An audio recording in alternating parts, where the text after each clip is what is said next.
بسم اللہ الرحمن الرحیم۔ آج کل اکثر لوگ ٹینشن، ڈپریشن، بے چینی یا دل کے بوجھ کا شکار ہے۔ اس کے لیے ایک بہترین عمل بتاؤں گا۔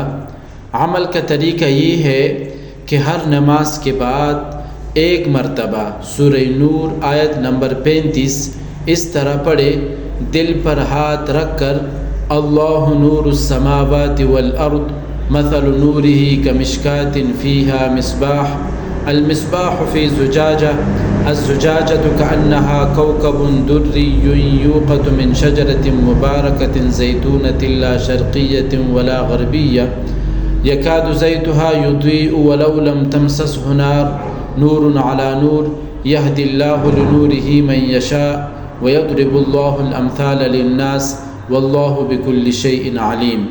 اس طرح پڑھے، پھر 3 بار اللہ نور السماوات والارض، اللہ نور السماوات والارض، اللہ نور السماوات والارض دہرا کر دم کرے۔ اس طرح یہ عمل روزانہ چند دن کرے، انشاءاللہ اس عمل کی برکت سے دل کے بوجھ، گھبراہٹ اور ڈپریشن سب ختم ہو جائے گا۔